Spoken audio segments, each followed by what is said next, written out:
Good morning, everyone. Bonjour tout le monde. Annie. My name is France Gélinas. I'm the MPP for Nickel Belt and the health critic for my party, the ONDP.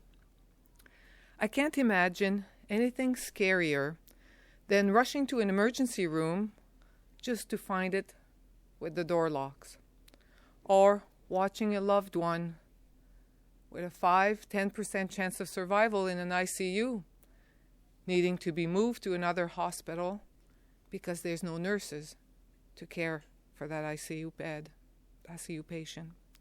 But in dozens of communities right here, right now in Ontario, this is what we are facing. Today, there will be literally patient laying on the floor in an overcrowded emergency room because there is no beds for them. And this could go on for hours on end. And there are patients who need surgery, but there is such a long wait that their quality of life is slipping away. I was horrified when Minister Sylvia Jones said on Monday that she does not consider our healthcare system in crisis. How bad is she prepared to let things get? There are too many Ontarians suffering needlessly.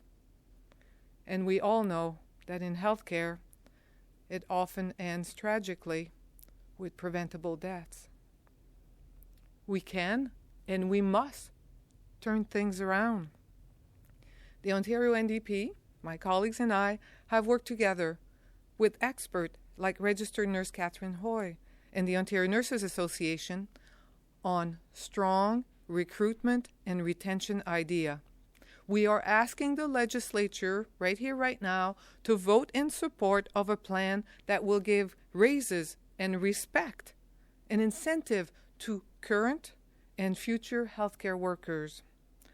Rather than privatizing our public healthcare system to give millions of dollars to rich shareholders, instead of waving goodbye to healthcare workers who leave to work in another province, to retire early, or to work for a private agency, let's support our nurses. Let's support our healthcare workers right now by showing them respect and appreciation. I want to turn it over to somebody that I respect very much, an expert in her own field, registered nurse Cathryn Hoy, president of the OMA. Cathryn. So, good morning, everyone. And as she said, I'm Cathryn Hoy. I am a very proud registered nurse. I always loved being a registered nurse. And I have the privilege of being the president of the Ontario Nurses Association. We represent 68,000 registered nurses and healthcare professionals, along with 18,000 nursing students. And I just want to reiterate what you had said. It is the truth. There are people on the floor. There are not positive outcomes. That is the reality. This morning I heard from nurses. My phone blows up day and night. Surgeries being canceled. And we heard that isn't happening, but it is. And although the health minister reported herself, this is not a crisis in Ontario, but you know what? It is a health crisis in Ontario, and we're putting patient care at risk every single day because of the lack of nurses and healthcare professionals to properly provide this care. And it's the truth. The people of Ontario need to know it's the truth. I have documents that would show it's the truth, that there are schedules put out with thousands of hours not filled and empty shifts. And the day has not even started. The week hasn't even started. And we're already behind the 8 ball. This just has to end because it's not going to have a good outcome. So, ONA, we continue to call on the government to take immediate steps. Retain the nurses you have. Bring back the nurses that have left their jobs and bring on board new nurses because we need it in our healthcare system. 23% of the nurses that are working today can retire. Can you imagine if healthcare stays the way it is? People will be out. They will. 3 years now after the demoralizing, disrespectful pay cut through Bill 124, it's clear what that one bill has had for an impact on the healthcare system. Our nurses are being stretched beyond capacity. And there are key steps that we can do right now to help. It's not going to be an easy fix, but we have to start somewhere. We need to repeal Bill 124. It has got to go, because what that will do, it will restore collective bargaining so that nurses can be compensated fairly. It'll come out of the government's hands and come back to us and the OHA. So I'm so confused why this is an issue, because at the end of the day, I truly believe it will actually save money. Because what is happening now with agency nursing out there is 4 times the RN rate that is being paid to bring nurses to the bedside, pay their cost, and then line their deep pockets in private enterprise. That is an abuse. It is an abuse of healthcare dollars, and it is abuse of the people of Ontario, because we're the ones paying the bill. We are the taxpayers. The government needs to invest and bring back the retired nurses to mentor the new graduates, because they're leaving. As quickly as they come in, they're leaving. And we do need the international trained nurses. We need them to get their license much quicker. But you know what? It's not going to work if you don't have the people in there to support them. You need someone there. And guess what? There's not enough of them there now, because the nurses are already stretched so thin. So you can't ask them to do more. We need to end the reliance on part-time work, and that is a big problem. For some reason, employers think part-time is less expensive. It's not at the end of the day. And part-time workers need to hold 2 or 3 jobs in order to pay their bills. So for continuity of patient care, we need more full-time positions. 70-30 works very nicely. And we need to make it easier for RPNs to become RNs.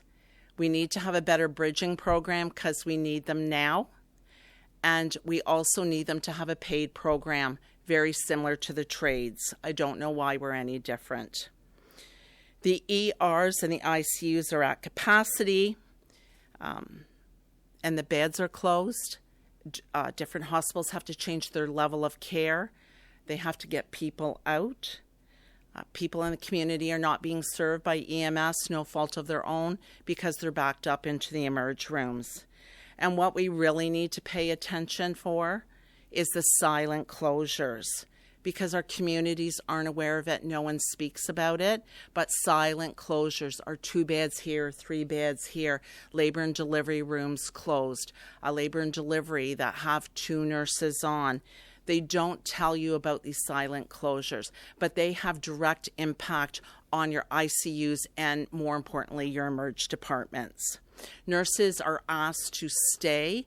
They're told to stay. They're ordered to stay. We have nurses that are sometimes working 24 hours. We have nurses that sleep at the hospital because the staffing is so short that they just sleep at the hospital in case they're needed on that night, because they come back at 7 in the morning.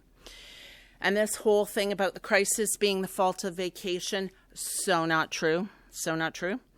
We have nurses that have not had vacations in years. In fact, even in the good times, a lot of units only let 2 or 3 nurses at best off per shift in a large unit. I can think of a unit that had 136 nurses and 5 would get off. So I don't think the few nurses that have actually gotten some time off have caused this crisis. Absolutely not. Nurses are experiencing increased violence at work right now because of the staffing shortage, the frustration of patients and families. Off the top of my head, I know one of our nurses was stabbed about 2 months ago. Another nurse had a knife pulled on her about a month ago. Our nurses are kicked, punched, threatened all the time. We need to have metal detectors at all hospitals. You would not believe the weapons that come in that we have to face. Knives, guns, machetes. It does happen. And this situation did not happen overnight. We all know that. It's been long-standing. But the Ontario Nurses Association has been talking to the government for over 10 years. We are the most expensive line item on the budget. We are the easiest to cut. But there's results out of that by cutting us. And the cuts have gone too deep. And the pandemic has only enhanced it. We know solutions. We've talked to the government about the solutions, but we need a government that's going to work with us, a government that wants to make change and invest monies where money should be invested. When I listened yesterday to the tuition for the underserved area, let's be honest here, the whole province is underserved. So that isn't a solution. Invest in the front line that's there now, because without them, we're going to be in trouble. So Ontarians, you really need your government to show the same level of urgency as the nurses, the healthcare professions that have shown every single day during this pandemic. They went in not knowing what would happen to them. They went in knowing they were at risk of dying. They did their wills. They sent their children off. So Premier Ford, we're urging you to come to the table, listen to the nurses, and take meaningful action to ensure a stronger public healthcare system in Ontario. We went to the table and we did a great job with Directive 5, so let's do it again. Let's solve this today. I'm open. Thank you. Thanks, Catherine. Thank you, Catherine and France. This healthcare crisis is the worst we've seen in generations. But there are solutions, and solutions that don't include privatizing a system that has to remain public. Our motion is designed to spark a plan to recruit, retain, return, and respect healthcare workers. It calls for an end to Premier Doug Ford's wage cap policy, Bill 124. It calls for raises for all healthcare workers. It calls for better working conditions for healthcare workers. It calls for a package to be built in partnership with unions like ONA to actually deal with the problem before us. And importantly, it calls for a package to be equal to or better than what other provinces are offering. We know there's even more that has to be done, including provided unlimited mental health supports to frontline healthcare workers and dealing with the workplace violence that Cathryn Hoy referred to, as well as offering more education and training spaces and free tuition for future nurses, PSWs, and doctors. We're asking all members of the legislature, regardless of party, to help the healthcare workers in their riding and to give families in their community some hope that this scary period will end soon. We're asking all MPPs to vote for this motion immediately and then to work together to finalize the details of this recruitment and retention package in consultation with unions and associations and the frontline healthcare workers they represent. I want to emphasize again, privatization has to be off the table.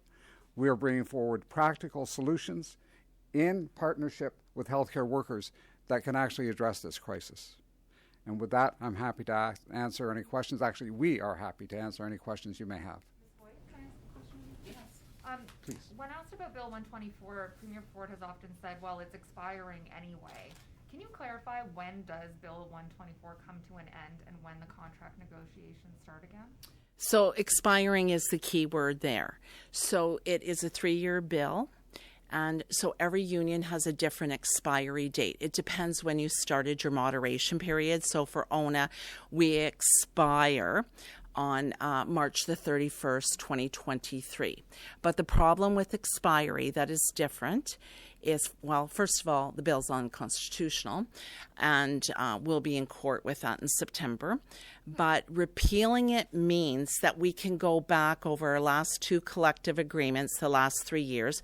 We negotiated wage reopeners, and so we can go back and renegotiate the last 3 years.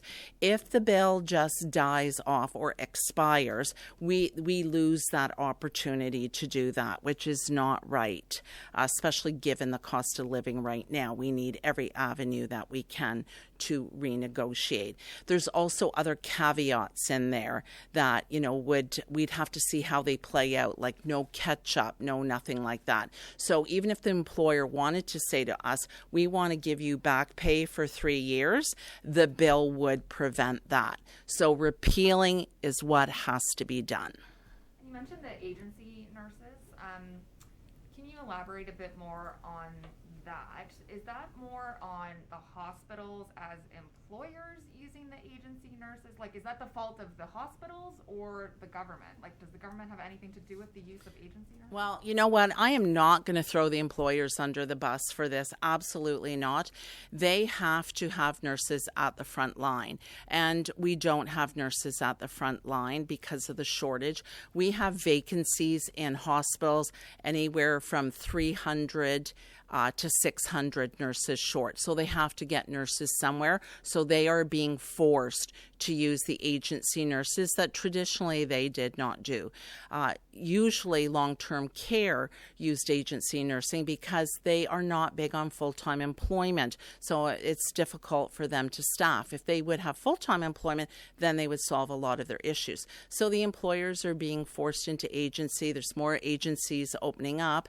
They're paying their nurses upwards of $112. I had talked to one nurse that was offered, but then they're billing out double that, to recoup all their expenses that they have to pay on top of that. But, agency nursing is also creating a weaker Ontario if you look at the picture down the road, because these nurses will not have pensions. So there's no quality of retirement life there. Sorry, I know there's other questions, but just to clarify, are the hospitals not offering enough full-time positions? Traditionally, the hospitals have not offered enough full-time. They were going to part-time positions, but right now, the hospitals in Ontario have postings up all over, hundreds of postings. There's no nurses. That is the problem. The retired nurses have left, and a lot of them would come back to mentor or even work if Bill 124 was repealed and we could go back and renegotiate it. I have to say, as a nurse, I remember years ago comparing my net paycheck with my brother's that worked at the General Motors, and he made more money than I did as a registered nurse. Juste une question en français. Juste une réaction sur la ministre de la Santé hier qui a été incapable de fermer la porte à la privatisation d'une portion du réseau de la santé. Quelle est votre réaction? Est-ce que vous craignez que le gouvernement Ford se dirige vers ça pour régler les problèmes de pénurie de personnel? Je te dirais que ça devient de plus en plus clair que le gouvernement Ford va faire ce que tous les gouvernements conservateurs ont tout le temps fait. On a créé une crise dans le système de santé, des années de temps que zéro dans l'augmentation dans les budgets, etc. Le système est en crise. Et là, la solution pour les conservateurs, c'est toujours la même. C'est la privatisation. Si tu regardes les changements qui ont été faits dans le dernier Parlement à plusieurs lois sur la santé, ça a ouvert la porte à la privatisation. Là, quand on pousse la ministre ou le premier ministre, c'est clair qu'ils ne disent pas non, on n'ira pas vers la privatisation. Ils ont honte de dire qu'ils vont privatiser, mais c'est ce qu'ils ont l'intention de faire.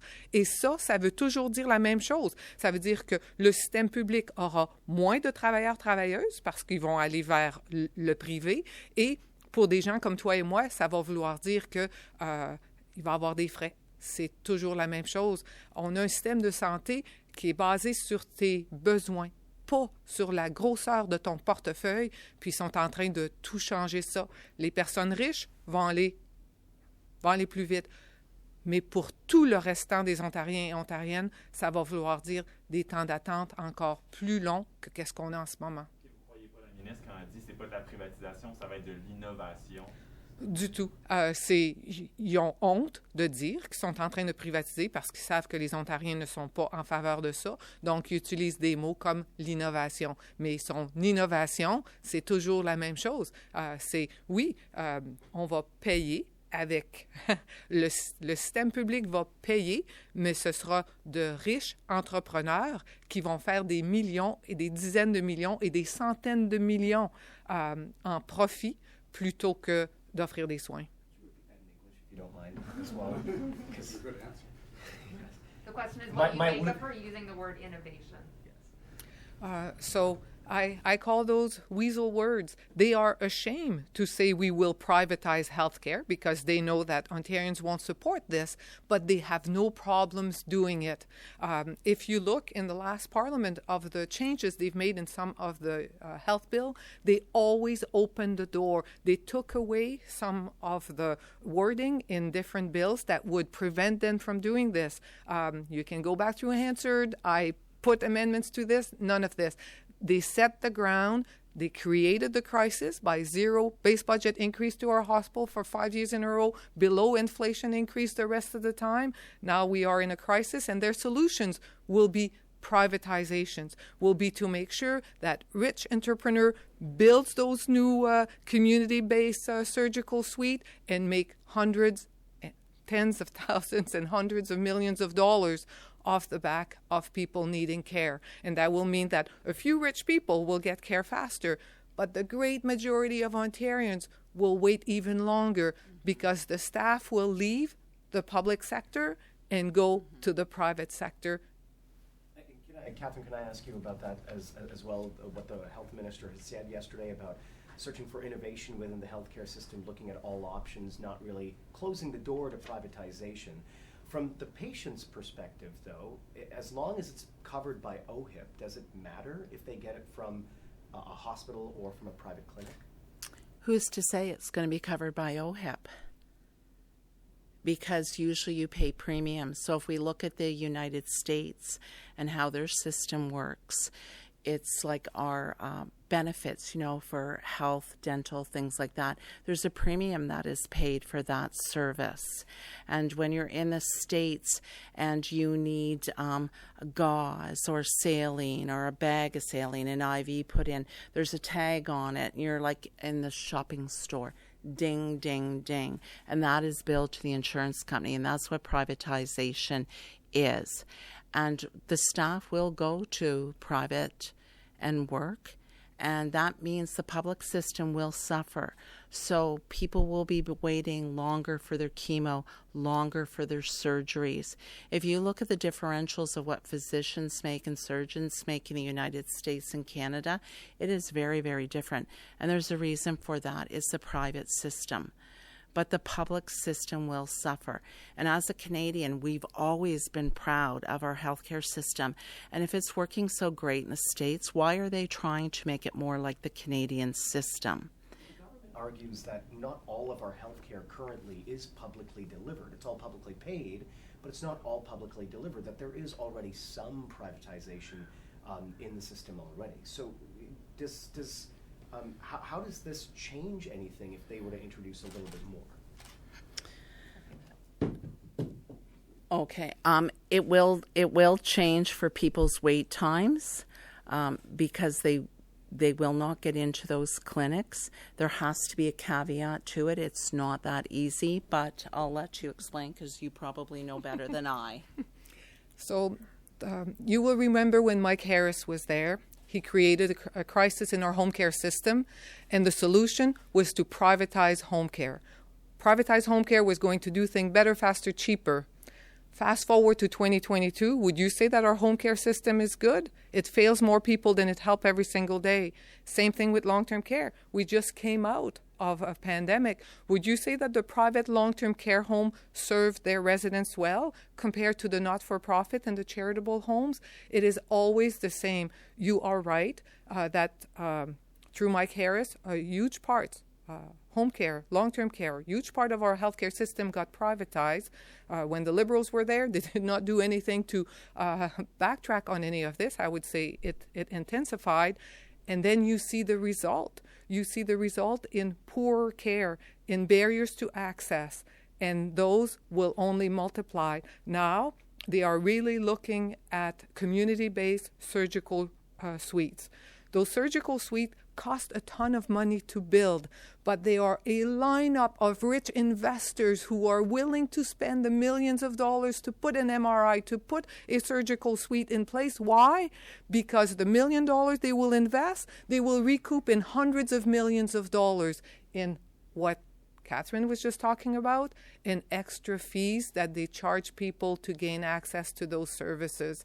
We have in the lingo of healthcare, they're called independent health facilities. We already have many independent health facilities in Ontario. One is a not-for-profit. The rest of them are all for-profit. Every single one of them have fees to gain access to their services. Sorry, I just want to give a quick example of the home care. Because as a user of the system, I chose to keep my mom at home with me for 8 years instead of long-term care, and I used the system only to find out that sometimes I would go to work and no one would show up to get my mom out of bed and get her breakfast and her medication because they weren't obliged to.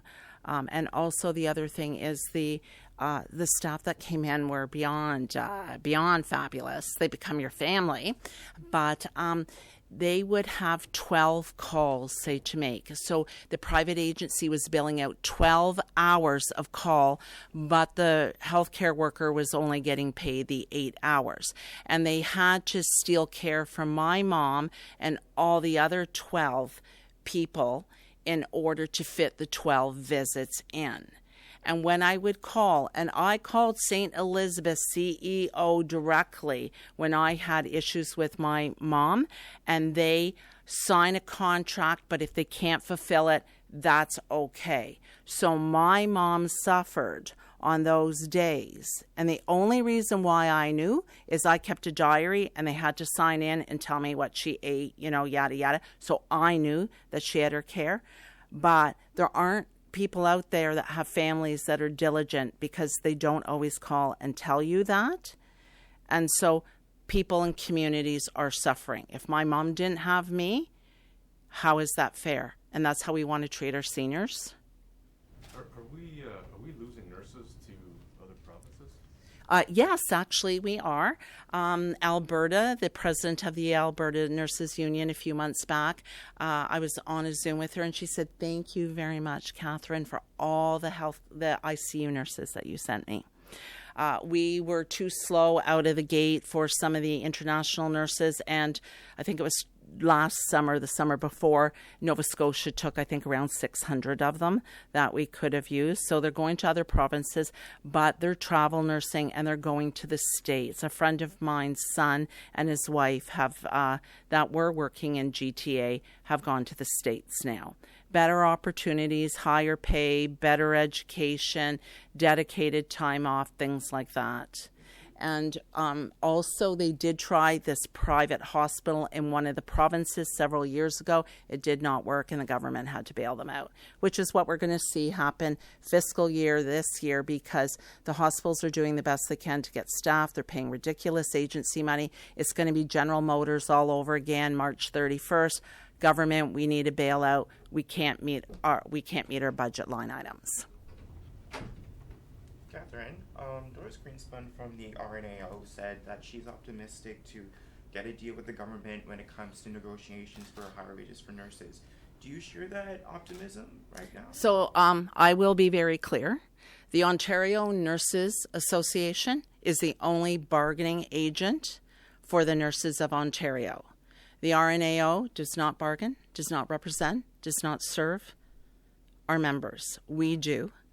So I'm not sure how she can have any optimism because she's not at the table. I'm at the table, and my members are at the table. I don't know, if you want me to be honest, I don't know how it will be. I have sat on the provincial team for several years, and traditionally we bargain out, but whenever it gets to the money, it's just handed over to an arbitrator. And an arbitrator decides, and an arbitrator tends to use replication is the words they use. So if another union got this, it got that. But, you need to take into consideration my members have 4 years of university. So we need to look beyond replication just in healthcare. And what do you see happening in the fall as well? Because if the government doesn't implement these measures right now, and we're in the summer, which is actually a slower season for healthcare, it actually picks up even more in the fall when we're dealing with the flu, and now obviously with upticks with COVID cases as well. Mm-hmm. What do you see happening in the fall if it's this bad right now and the government still doesn't do anything come the fall? To be brutally honest, I'm fearful it's going to get worse from what I hear from my nurses.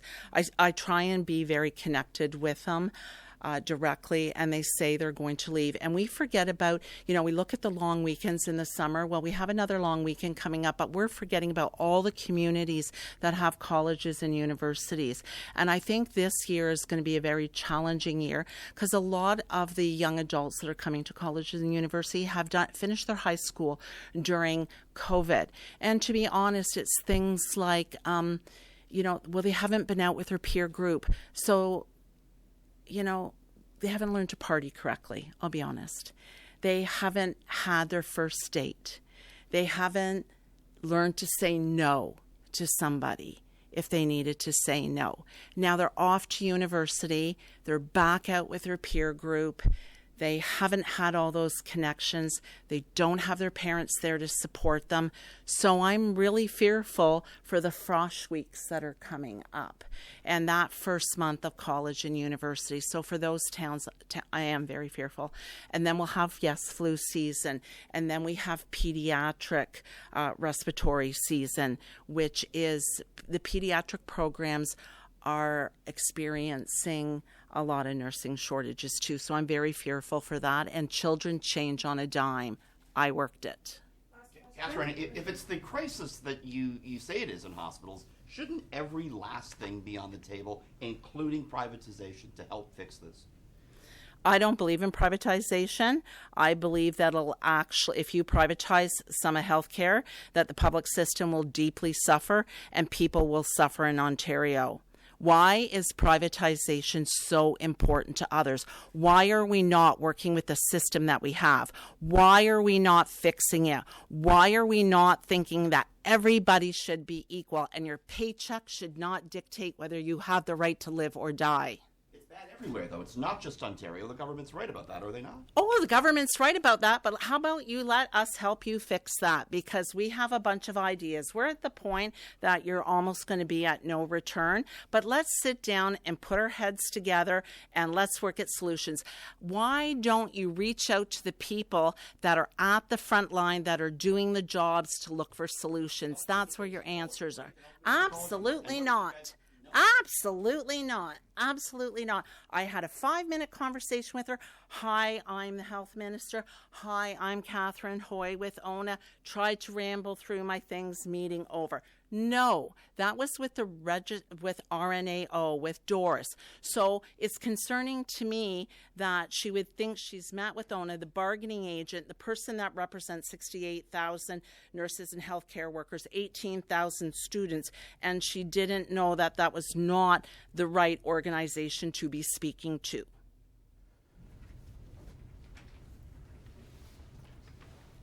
Thank you all. Thank you.